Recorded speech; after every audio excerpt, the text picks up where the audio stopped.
Hello YouTube, Bane666 here. Sequester Zone has made a response to my video, The Gender Dilemma Episode 2, Dismantling Patriarchy Theory, Part 1, Introduction Sexual Dimorphism. I was originally going to do this response as part of the Gender Dilemma series, after I had completed the next couple of episodes, but as I haven't finished those episodes as yet, and could use a bit of a break from them, I thought I'd do this response as a standalone video. Sequester Zone's video is titled, The 5 Dumbest Arguments Bane666 Makes About Patriarchy. Anyway, let's get stuck into it. I was sent this a little while ago, and I was meant to respond to it, but I forgot about it. And I don't think it warrants being responded to in detail, because it's just mostly clips from other stuff. But here are the 5 dumbest things in Bane666's rebuttal to patriarchy theory. From Why Are Women Smaller Than Men? When Anthropology Meets Evolutionary Biology, by Priscille Tourelle and Pierre-Henri Gouillon. In this paper, the common view that size dimorphism in humans results from the fact that the advantage of being big is stronger for men than for women is challenged by another hypothesis, namely that the difference results from a difference of cost rather than from a difference of benefits. The cost of being big would be higher in women simply because, under gender hierarchical regimes found in all cultures, men are allocated the best food. The interaction between evolutionary forces and cultural practices could then lead to this disadaptive situation. And it is thus suggested that, in humans, the differential cost associated with growth in males and females is different, thanks to the unequal sharing of resource between males and females. This would generate a dimorphism even in the absence of differences of benefits associated with increased size between the sexes. So, according to some, even evolved physical differences comes down to females being restricted by males. Bane tries to elaborate on Thunderfoot's theory that sexism is completely due to sexual dimorphism by using a very, very long clip of Robert Sapolsky talking about mate selection. And when we look at different species, when we see a larger difference in size between males and females, we can infer from that that they are selecting for that trait. Actually, I wasn't suggesting that sexism is due to sexual dimorphism, but that the origin of gender roles is linked to the differences between the sexes. I would argue that the use of traditional gender roles, for the majority of human history, is not due to males being sexist, but due to what was best for the survival of the species at that time. Anyone who argues that the origin of traditional gender roles is due to male sexism, as opposed to what was best for the survival of the species at the time, couldn't have a very high opinion of the male gender, as we would have had to have been uncaring, cruel, bigoted tyrants, across all cultures for the vast majority of human history. Of course, this is very much in line with a great deal of modern-day feminist rhetoric. You should also note that I don't claim traditional gender roles were ever fair, or even moral, just that they served a very important function for most of human history. Nor do I claim that they are still relevant today.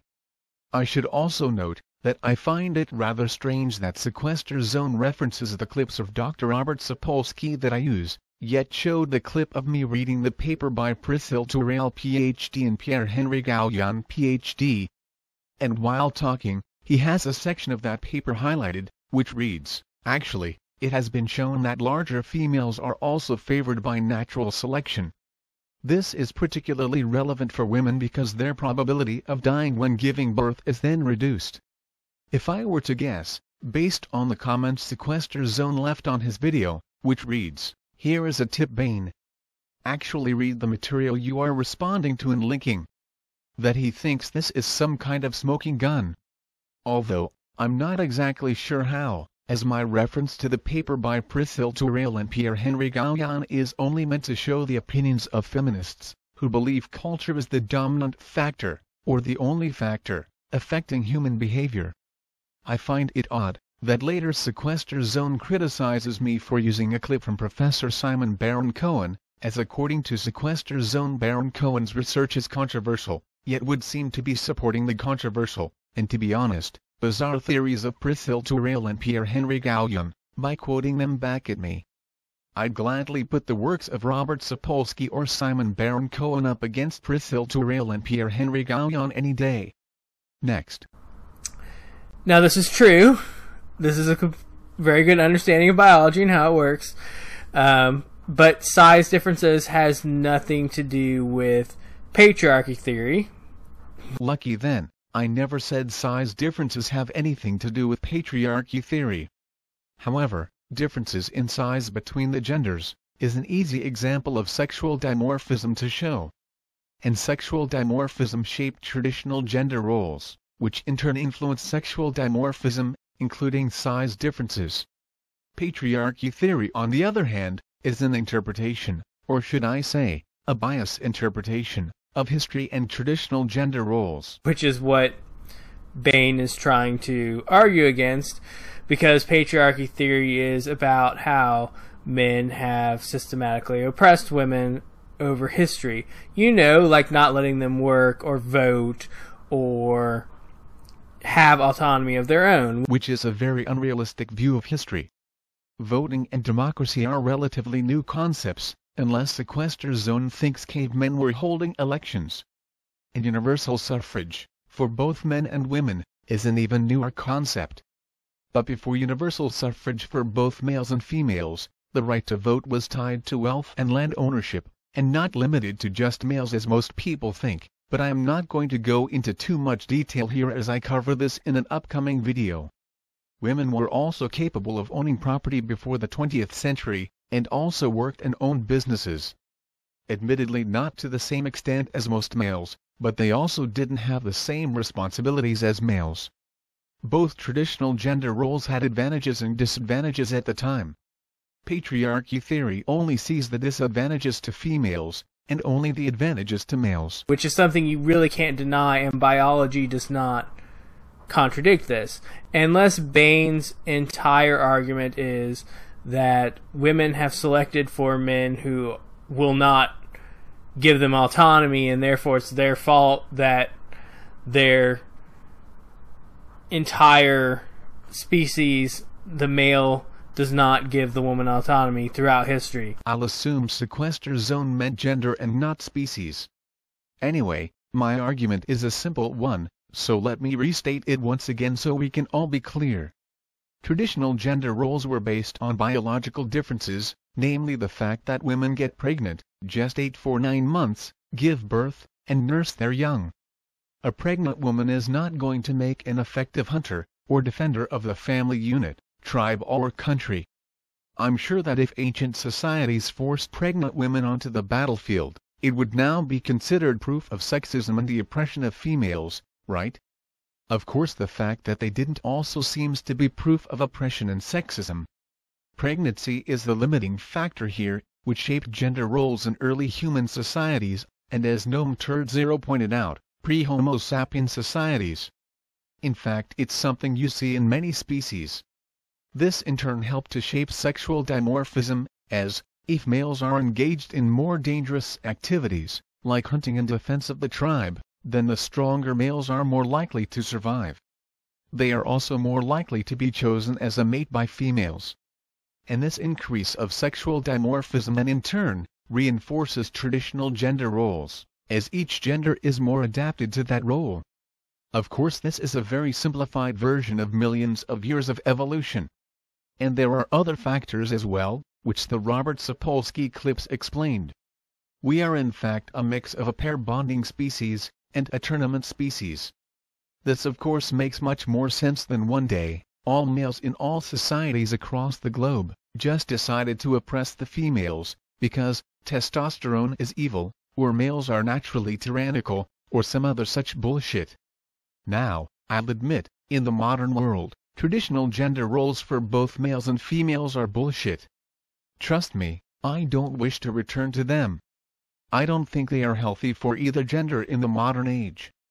But you can't judge the past by the luxury standards of modern times. For example, today we have people continuing their education well into their 20s, and in many cases not having worked an actual job. Do you think it would be fair to apply that same standard to ancient times where the priority was everyday survival? Where you didn't get your food from a supermarket, but had to go out, from an early age, and risk your life for it? Where you were a parent in your mid-teens, and most likely dead before your 40th birthday? Hey, those cavemen must have been really oppressed, because they never had the opportunity to discuss their gender studies class over a latte at their local coffee shop. Don't confuse the luxury of modern morality with the necessity of ancient survival. Because if long ago they did, you and I wouldn't be sitting here today. And denies her autonomy and oppresses her. Now, even in our modern society, the size difference thing has nothing to do with, male CEOs versus female CEOs and men making more money than women and other things like that, but... Well, it's a lucky thing then, that I never said it did. As I was talking about the origins of gender roles, I didn't think it relevant to talk about modern CEOs. Next. We get a very, very, very long clip of Robert Sapolsky, so sexual dimorphism means patriarchy doesn't exist. No. Sexual dimorphism is linked to the origins of traditional gender roles. And traditional gender roles were a necessity at the time, as opposed to evil tyrannical men, oppressing women for a bit of fun. So feminist ideology dictates that there are no differences between the sexes, apart from genitalia, and all gender identity is a social construct. For example, this article from Lindy West on Jezebel. Yes, Lindy West is back again. The article is called, "You Can Tell Evolutionary Psychology Isn't True Because It's Not True." Yep, great logic there, but let's read a bit of it. I don't want to hate evolutionary psychology, but I do. I hate it. It's a field of study that could be legitimately interesting, if it weren't constantly being twisted into a justification for backward, and, frankly, unevolved, anti-feminist bullshit. Like, sure, maybe a part of me does want a dude who could kick a rogue triceratops to death, because that would be pretty hot, plus, hella triceratops meat. But a way bigger part of me wants a dude who laughs at my jokes and cooks the best chicken wings, so good it's fucked up.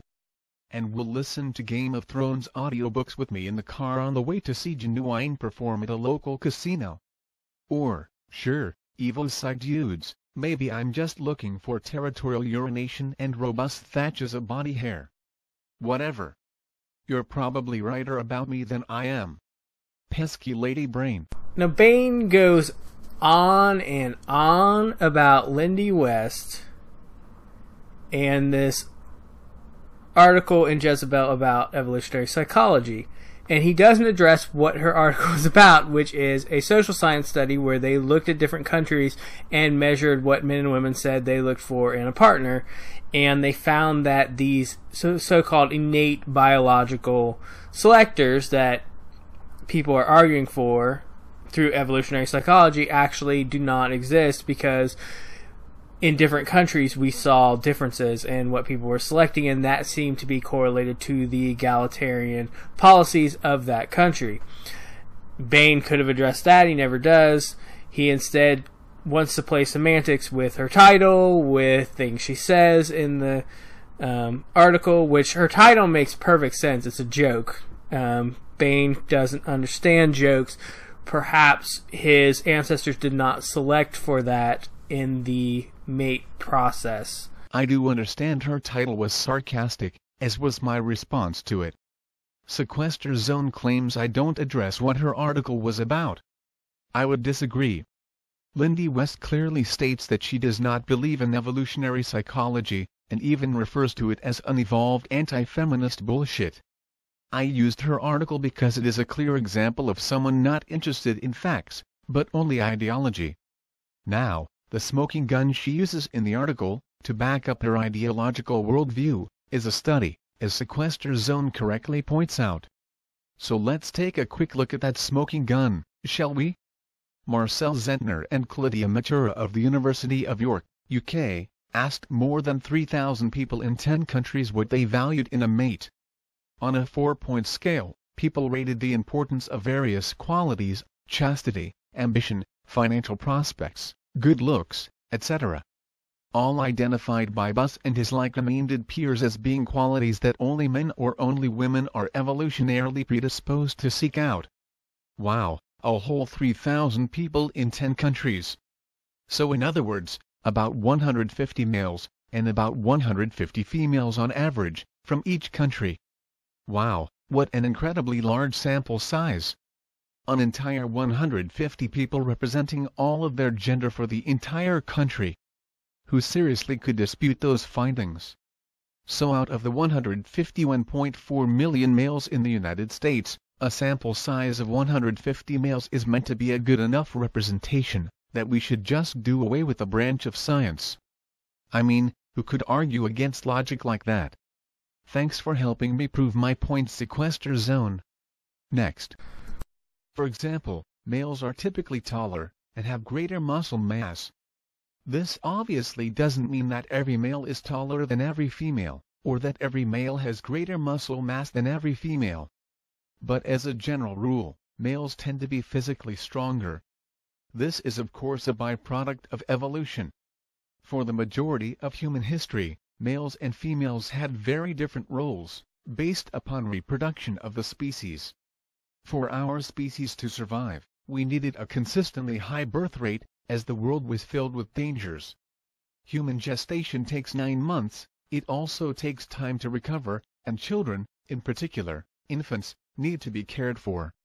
Human children also take an exceptionally long period of time to reach adulthood, compared to other animals. Not to mention human infants are totally helpless when born, unlike many other species.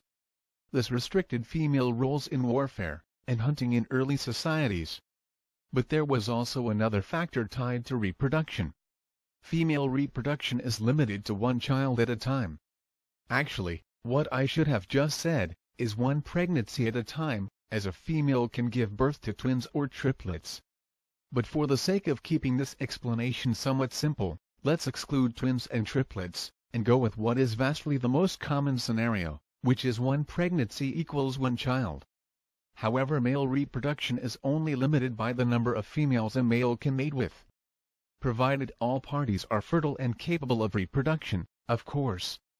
Because female reproduction is limited, and male reproduction is not, females are far more valuable than males to a society, whose survival depends on constant reproduction.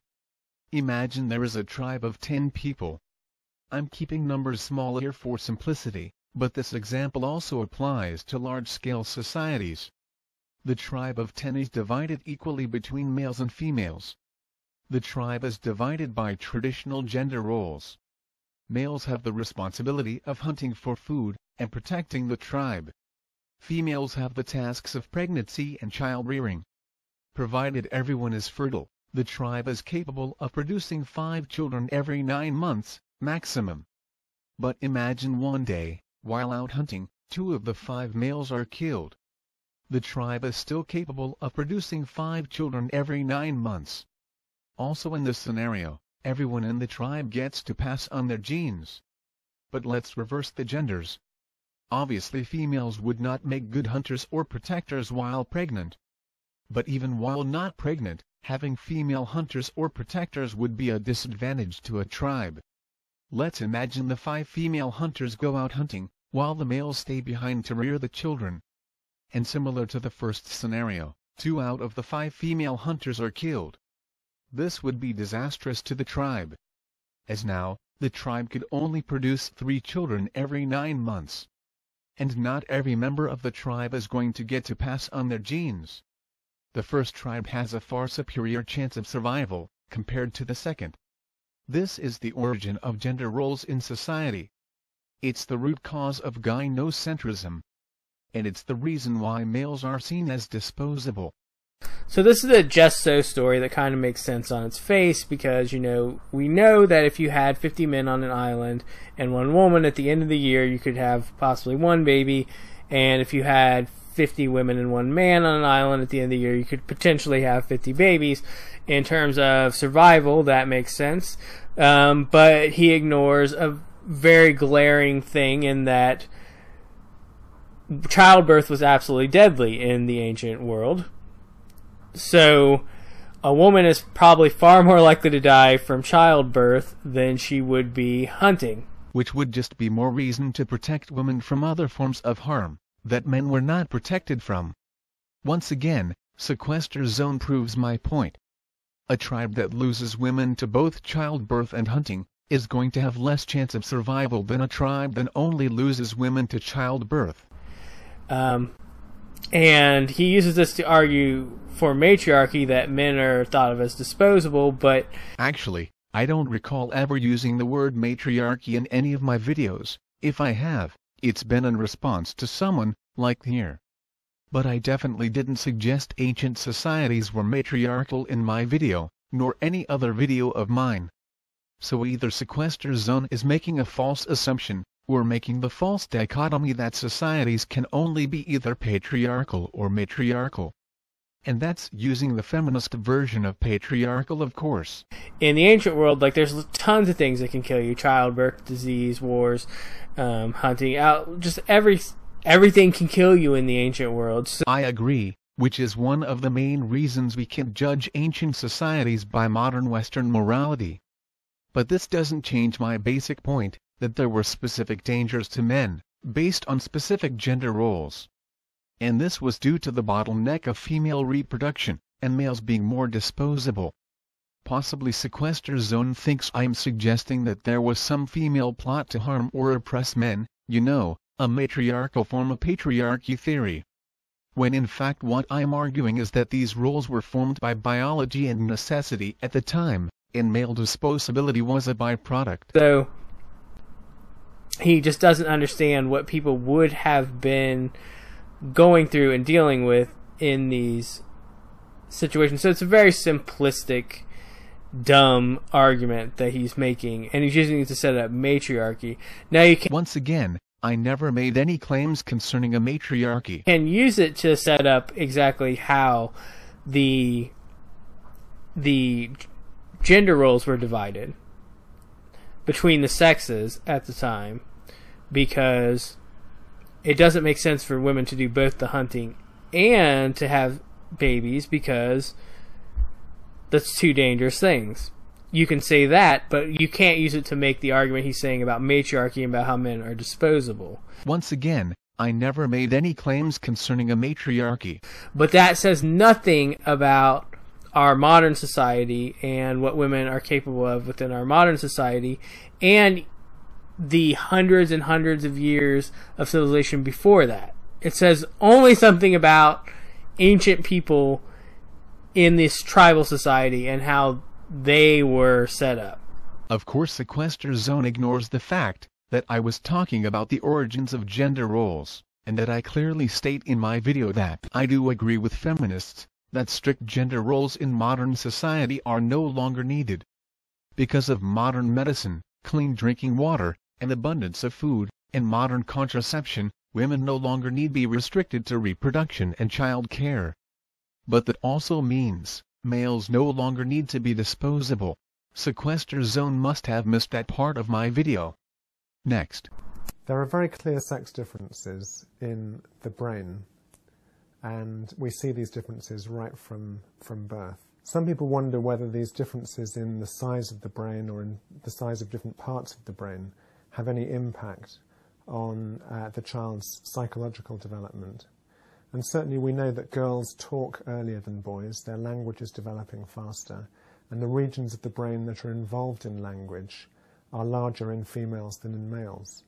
The finding that the amygdala is larger in boys is interesting, because in boys and girls' social development, their understanding of other people's emotions, girls seem to develop faster, their empathy is better on average, and this may well relate to this difference in the size of the amygdala.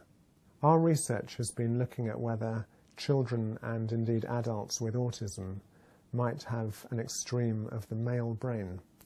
So autism is a developmental condition where people have difficulty in developing friendships, relationships, communication, but where they also get very focused, sometimes called obsessional. And we've been interested to see whether the structure of the autistic brain might be an extreme of what we see in the typical male. When you compare groups of children with autism and without autism, children with autism show faster brain development, sometimes thought of as an overgrowth in the early years. And when you actually compare different parts of the brain, some structures fit this extreme male pattern. So the amygdala, which is larger in a typical male, is even larger in a child with autism. So Bain then uses these clips from Simon Baron-Cohen. Simon Baron-Cohen is famous for this theory about autism, where he says autism is an extreme form of the male brain because he breaks the brain down into male and female brains. Now, the amygdala, which is the only thing he references extensively, is the only part of the male and female brain that we see a real significant difference, and we have absolutely no idea what it means. Some people say it's linked to empathy. Now, the problem with this is that in his research about autism and Asperger's syndrome, people with Asperger's syndrome, that many experts on Asperger's syndrome will tell you, it's a myth that they don't feel empathy as much as other people. It's that they have problems expressing it. And talking to people who have been diagnosed with Asperger's syndrome and being around them, I find this to be true, that they just have problems expressing their empathy, but they feel it, and sometimes feel it very intensely.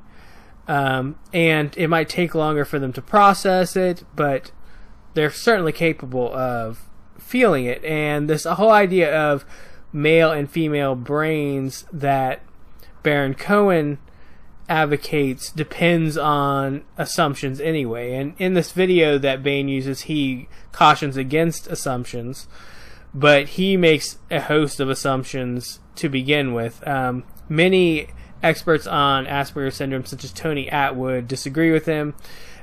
His theory is extremely controversial, and I don't think backed up by very much in terms of biology. He is someone with a contrarian opinion about male and female brains who is being used as an expert here, and that is called a fallacy, called appeal to authority. Because when somebody has an opinion, though they may be an expert, that is contrary to the opinion of their field held by the majority, they don't carry more weight than the majority. I have to wonder if Sequester Zone has ever heard of Charles Darwin.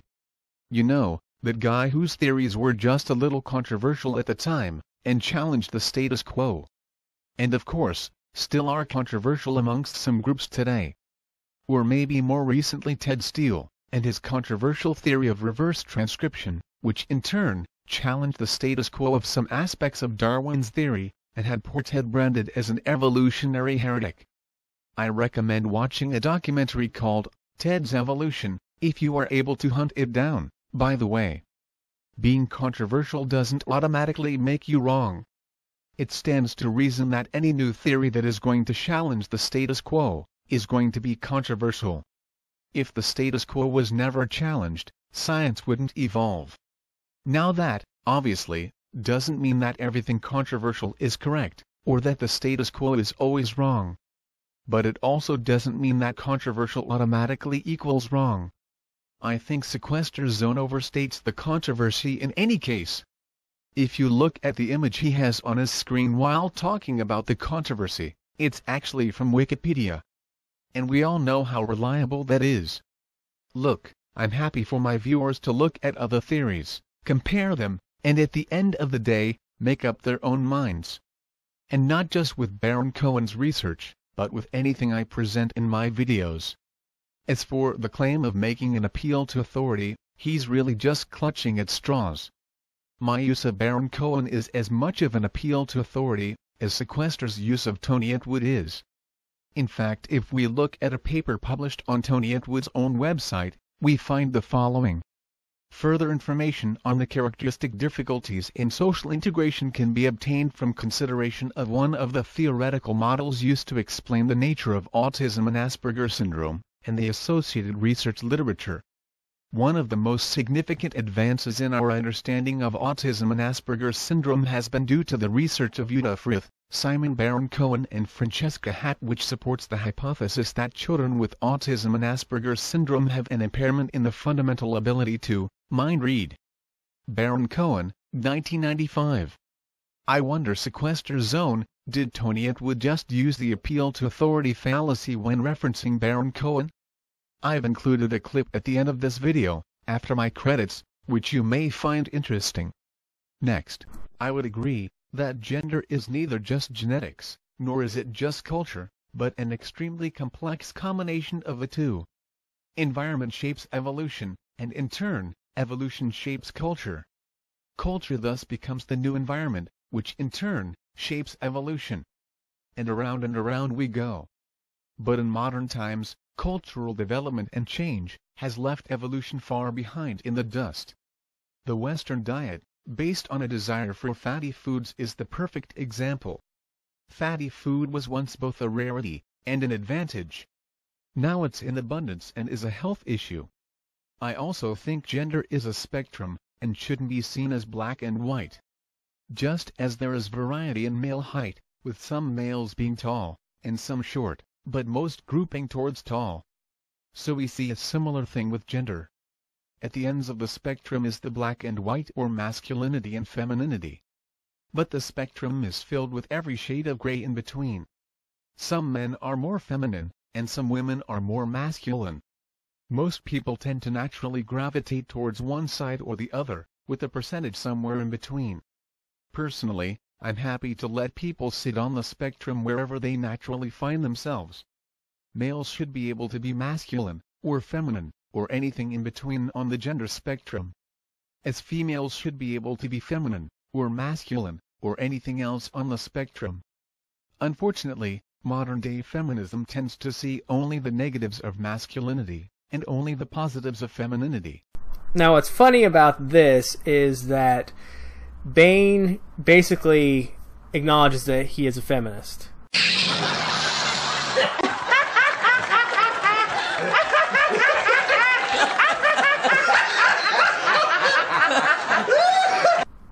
Because his ideas about gender are feminist. Oh boy.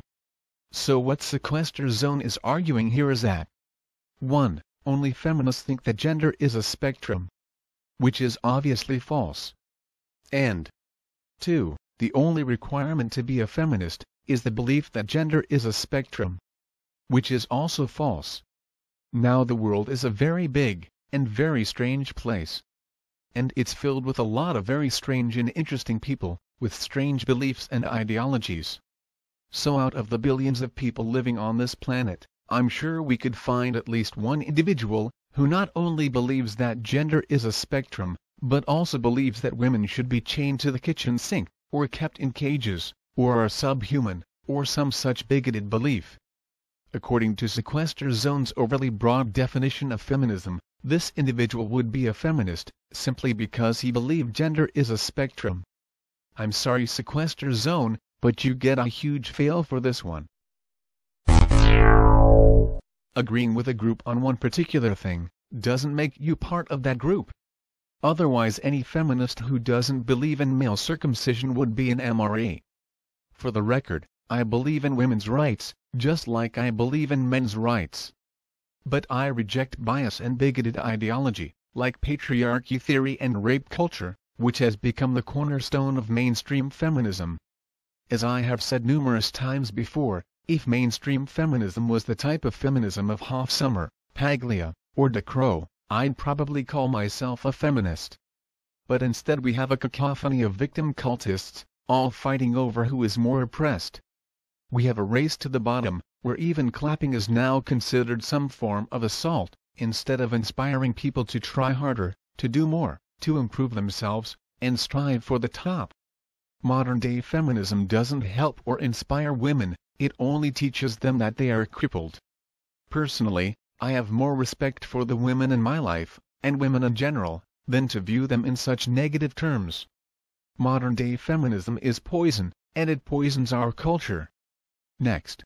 And when he says that somebody should be able to fit in any part of a spectrum about gender that they want to and not be judged, whether they have a sex that's male or female, and I assume he includes transgender and non-gender binary people in there.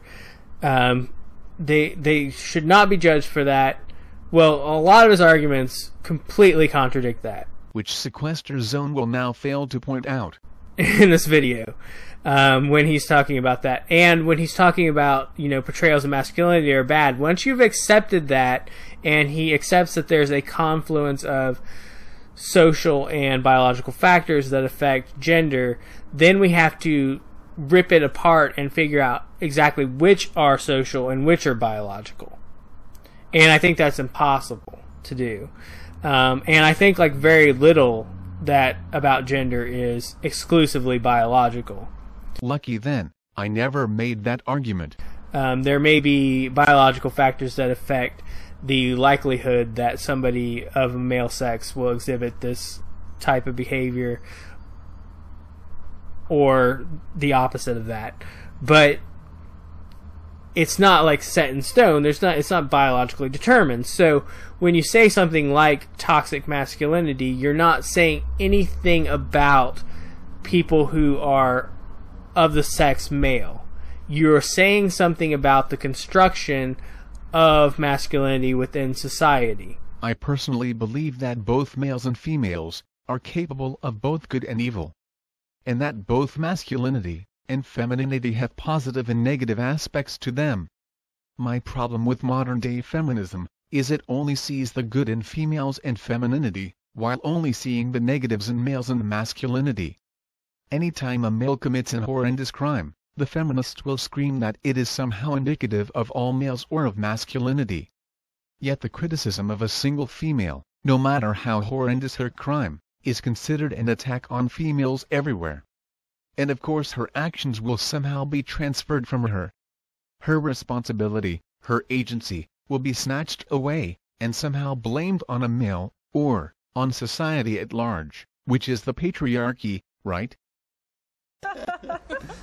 Here's a little reminder of the danger of a woman scorned. Ashley Madison. Yes. Watch what happens on the streets of Hong Kong when a young female confronts her boyfriend and accuses him of cheating. On Ashley Madison. Oh dear me. What's happening? The incident drew a crowd and police eventually arrested the woman and charged her with assault. Is this not a joke? No. Oh, this The clip's become a viral hit, but it's quite serious.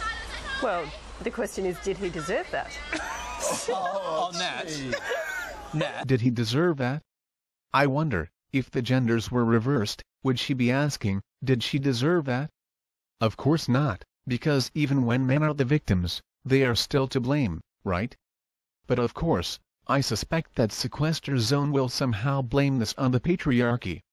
Amazing, isn't it, how a system of oppression, designed to benefit males, is always used as an excuse to ignore male issues and double standards. For fuck's sake, whoever designed this thing didn't do a good job, did they? Next.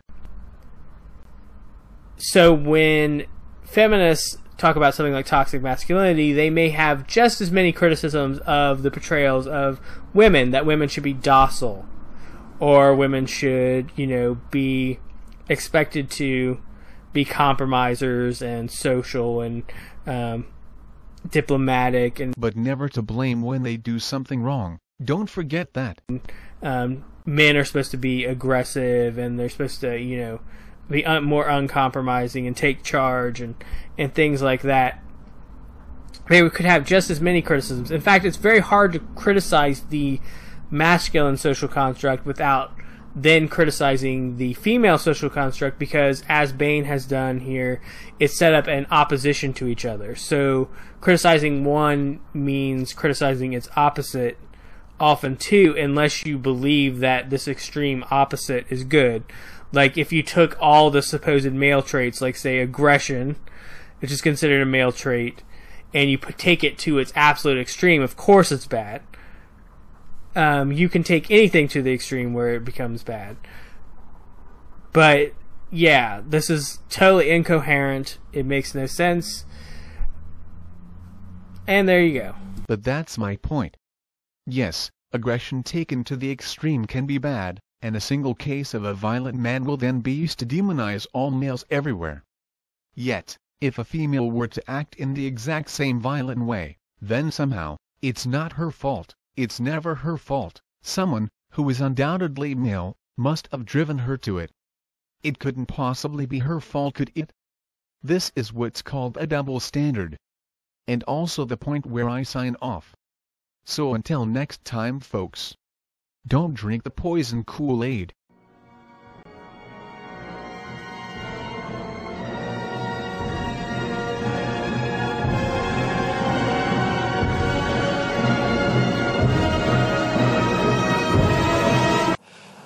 Hello. Hi.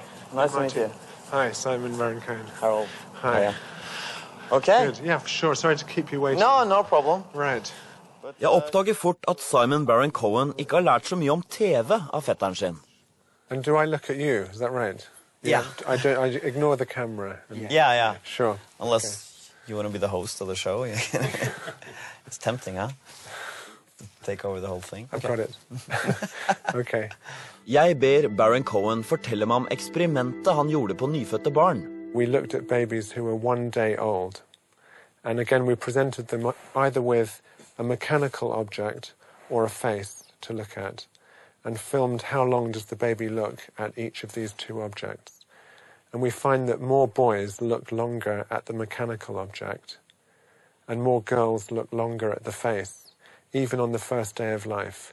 So this is before toys have been introduced or various cultural biases or prejudices have been introduced. Baron Cohens funn tyder på at disse interesseforskjellene må ha oppstått før barna ble født, i fosterlivet.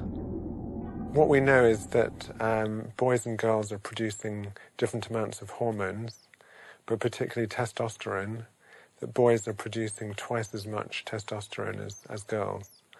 And this hormone, testosterone, influences the way the brain develops. Men hvordan vet han at det testosteronnivået i fosterlivet som lager disse interesseforskjellene? We've measured the testosterone when the baby is in the womb, and we've waited till the child is born, and we've looked at their behavior. And what we found was that the higher the child's testosterone prenatally, the slower they are to develop language when they're a small child, and the less eye contact they make, again, at the age of 1 or 2 years old.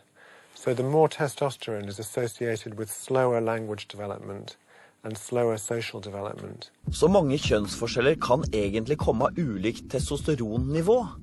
Men hva skjer hvis et jentefoster får unormalt mye testosteron? It's a genetic condition where you produce too much testosterone. And girls with this condition show a very masculine pattern of toy preferences. Testosteronnivået i fosterlivet ser ut til å gi ulike evner og interesser tidlig i livet, men det en varig effekt? We followed these children, they're now about 8 years old, and so we're interested to see how they're turning out. And what we find is that as they get older, the children who had higher testosterone have more difficulties with empathy, with recognizing other people's emotions, or taking somebody else's perspective. But they also have a much stronger interest in systems, in understanding how things work. So even if you ignore what sex somebody is and just look at their hormone levels, you can predict their pattern of interests. Hormonforskjeller ser ut til å skape mange av de forskjellene vi ser mellom gutter og jenter. Og disse hormonforskjellene styrt av ulike gener på X- og Y-kromosomet. Men hva kommer disse genetiske forskjellene av? Hvor kommer disse ulike genene fra? For å finne svaret på det, må vi tilbake i tid, bakover i menneskehetens historie. NRK har ikke råd til å sende meg tilbake i tid, men de har råd til å sende meg til professor Anne Campbell. Hun holder til i Durham, i Nord-England, og hun kan si noe om hvorfor vi i dag sitter med de genene vi gjør.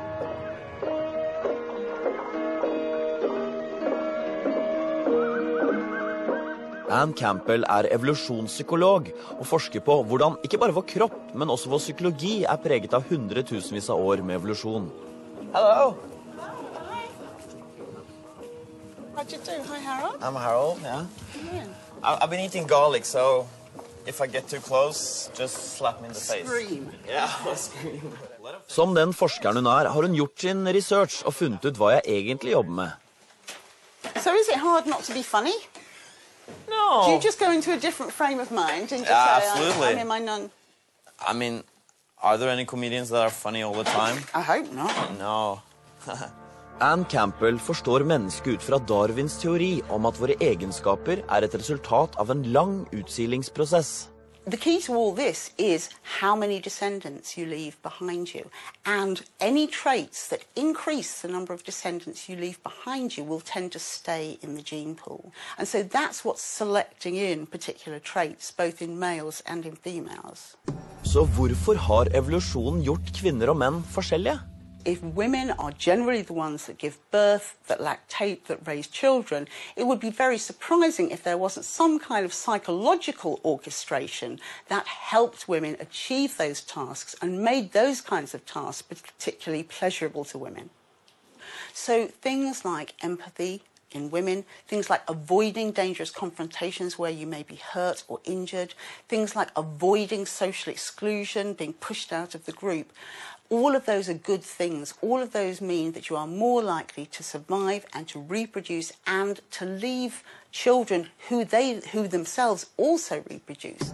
Og ifølge Campbell det sannsynligvis også derfor dagens kvinner mer orientert mot andre mennesker enn det menn We know from many psychology studies one of the biggest sex differences is that if you put people under stress, for example, if you say to them, in about half an hour, we're going to be giving you some quite painful electric shocks. We're getting all the equipment ready, so you'll have to wait. Would you like to wait by yourself, or would you like to wait with someone else? Women will choose to be with other people. Men typically under stress choose to be alone. They don't want to be with others. Menn og kvinner i 2010 fortsatt preget av gener som ble utviklet for hundretusenvis av år siden. That's why women have entered nursing, medicine, social work, teaching. All these kind of areas are areas of cooperative exchange where women seem to feel most at home, most comfortable.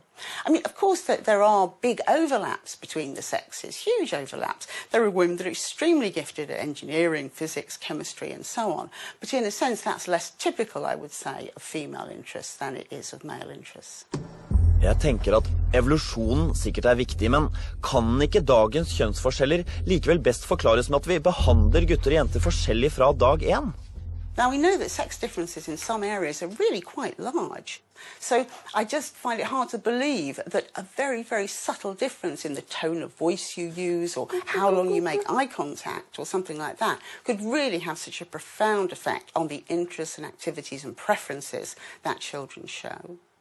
Det på tide å oppsummere litt. Kan vanlige folk likevel ha rett i at det noen medfødte biologiske grunner til at gutter og jenter har forskjellige interesser? Jeg synes det en del ting som peker i den retning.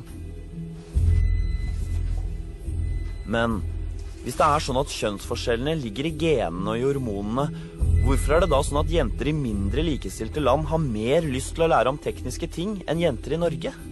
It's an interesting thing, but the more you free people in society, the more you open opportunities for people to do anything they want, the more likely it is that any kind of genetic predisposition they have will be able to express itself. In the gender egalitarian countries like Norway, you really are free to follow your inclinations. You know, in a poor country, you're probably worried just about getting a job. You just want a job. And if it's computers that are going to get you that job in India, for example, you'll go for it, even if you're a woman. But, you know, in gender egalitarian countries, North America and Europe, I think people feel freer just to pursue what they're truly interested in. And my point is, men and women are interested in somewhat different things. Kanskje dette løsningen på likestillingsparadokset? I et fritt og likestilt samfunn vil menn og kvinner bli ulike fordi de får anledning til å dyrke sine særegne interesser. Før jeg drar hjem igjen til Norge, lurer jeg på hvordan Anne Campbell vil reagere på kjønnsforsker Jørgen Lorentzens teorier. Så forskjellen mellom gutter og jenter egentlig bare kjønnsorganet. Altså, alt som ikke har med det reproduktive systemet å gjøre, for å si det sånn da. Det er ikke bare den der nede. Alt utenom det, nei, altså bryster og hår og høyde og muskelmasse og en del andre ting, ikke sant? Men alt utenom det da, er ingen forskjell. Følelser, emosjonalitet, ja, følelser, interesser, intelligens, altså kapasitet. Er likt. Ja, er i utgangspunktet likt, ja.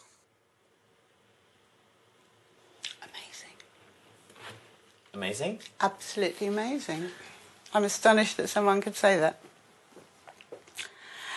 I guess the question I would pose is, where do bodily differences come from? Where do the differences between men and women's reproductive systems come from? Evolution, I'm sure, would be the answer that most social scientists would give. And what orchestrates those bodily differences? What is responsible for the production of hormones and peptides that keep everything going? The human brain, mostly, yes, through feedback systems. It seems to me quite extraordinary that you could imagine that evolution has operated on the reproductive systems and has had absolutely no effect at all on our brain, the single most expensive organ that we have in the body. Thank you very much. This was very, very, very interesting. Maybe we're going to show some of these clips to Norwegian researchers. And get them to react. Yeah, yes, exactly. Yes, in an endless... an endless cycle of reflection. Oh, they'll go mad. Some of the things I'll go, wow, they'll go absolutely crazy. Det de engelske forskerne sier er jo åpenbart veldig på kollisjonskurs med det de norske kjønnsforskerne påstår. Så nå gleder jeg meg veldig til å dra tilbake til Norge igjen og høre med de norske kjønnsforskerne hva de mener om disse funnene. Først møter jeg forskningsleder på Arbeidsforskningsinstituttet, Katrine Egeland, og viser henne Simon Barrons forskning på nyfødte. Og jeg forteller henne om Trond Disets studier som viser at gutter og jenter foretrekker forskjellige leker allerede ved 9 måneders alder. Hva tenker hun om Disets funn? Jeg tenker at når han observerer dette her, så ser han det han er litt ute etter det. Han er ute etter at det er kjønnsforskjeller og at de er medfødt. Ok, så han finner det han leter etter på en måte? Ja, det tror jeg han gjør. Jeg synes det er interessant å se hvor mye energi man kan bruke på å prøve å forklare. For eksempel sånn som kjønnsforskjeller biologisk. Men jeg føler at disse sier jo det er et element til biologi her, og selvfølgelig samfunnskultur, mens du er bare på samfunnskultur. Ja. Og når du ser den forskningen på 1 dag gamle babyer, om det forandrer deg ditt syn på at lik behandling av gutter og jenter ville føre til at de får like interesser? Nei, det endrer ikke på det, nei. Hva er på en måte det vitenskapelige grunnlaget ditt for å si at biologi ikke spiller noen rolle når det gjelder menn og kvinners ulike yrkesvalg? Mitt vitenskapelige grunnlag?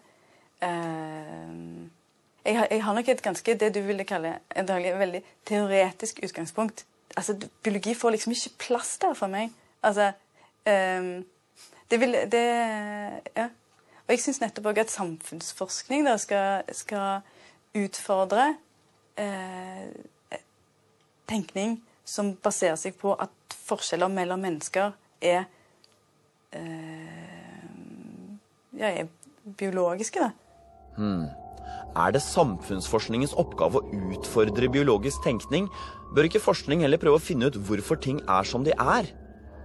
Er det ikke en fare for at Egeland bare ser det hun er ute etter, hvis hun på forhånd har bestemt seg for at biologien ikke har noen betydning?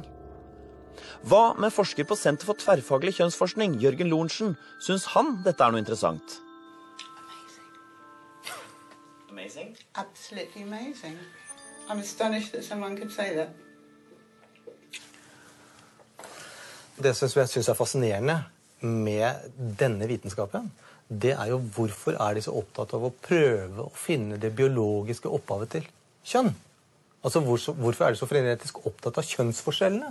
Men når du sier at det ikke er noen medfødte forskjeller mellom jenter og gutter som forklarer deres ulike interesser, hva baserer du det på? Altså jeg må jo forholde meg til vitenskapen, ikke sant? Jeg skal prøve å si noe om hvordan ting er og hva som henger sammen her. Og så langt så har ikke vitenskapen klart å vise at det er en genetisk opphav til kjønnsforskjeller Nei, det vet jeg. utover det som har med det reproduktive systemet. Nei, for du anerkjenner jo ikke at de undersøkelsene på en måte viser det på... Og det er på en måte fordi de greit, har en missing link. Harald, de har en missing link. Ja, men hvordan vet du at det ikke er noen medfødte? Det er det jeg ikke forstår. Nei, men jeg sier at i det øyeblikket de klarer å vite... Ja, men du har jo sagt at det ikke er noen viktige medfødte forskjeller når det gjelder følelser, interesser, sånne ting. Hvordan vet du at det ikke er noen? Nei, la oss si det sånn at min hypotese er at det ikke er noen forskjeller. Vitenskapen har ikke bevist at det er noen forskjeller, ikke sant? Og da må jeg jobbe ut fra det kunnskapsnivået. Altså, men du antar at det ikke er noen forskjeller inntil det motsatte er bevist, på en måte? For eksempel, ja. Ja, men det er interessant. Og dette er ikke noen gode, peker ikke i den retning. Dette er svak, vil jeg kalle svak forskning, ja. Jeg vil det. Ja, er alt det de andre gjør svak forskning? Jeg spør meg, hadde Lorentzen syntes dette var like svakt hvis det passet bedre med hans teorier? Lorentzen sier at de andre forskerne er frenetisk opptatt av å finne biologiske årsaker til kjønnsforskjeller, men jeg oppfattet ikke dem som så veldig frenetiske. De mente jo ikke at alt handlet om biologi. Tvert imot, det var de norske kjønnsforskerne som mente at ingenting handlet om biologi. Hvorfor er de så skråsikre? Og er det så farlig om det er noe biologisk her? Men viktigst, kan man som forsker virkelig forstå verden hvis man ikke tar alle muligheter i betraktning? It's a very moderate proposal to say it's a mixture of biology and culture. I'm not saying it's all biology. I'm simply saying don't forget about biology.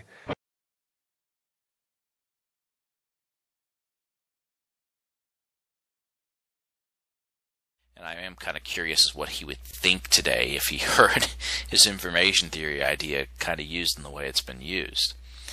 So that's we're dealing with evopsych, and the claim is that men and women evolved very different psyches to deal with different evolutionary pressures. This is weird for a couple of different reasons. One, in order for men and women to take different evolutionary paths, as in species paths, literally becoming two separate species, to start on that path, they would have to be isolated from one another, and they would have to have Darwinian pressures on them to cause them to do this. Now, the reason this doesn't really make sense in a modern context is that modern mathematics, for instance, is something that's very recent. You know, you're talking about humans have been around for 150, 200,000 years. The advanced mathematics that we have today begins, at least in the Aegean world, about 3,000 years ago with Thales and Epicurus and many of the other great Greek thinkers of that time period, which caused this big scientific revolution in the Greek world. So there's nothing suggests that somehow, some way, men and women evolved these different cognitive capacities with a Darwinian pressure. Like, what would the Darwinian pressure be to do math well? Or why would men evolve to be leaders and women not?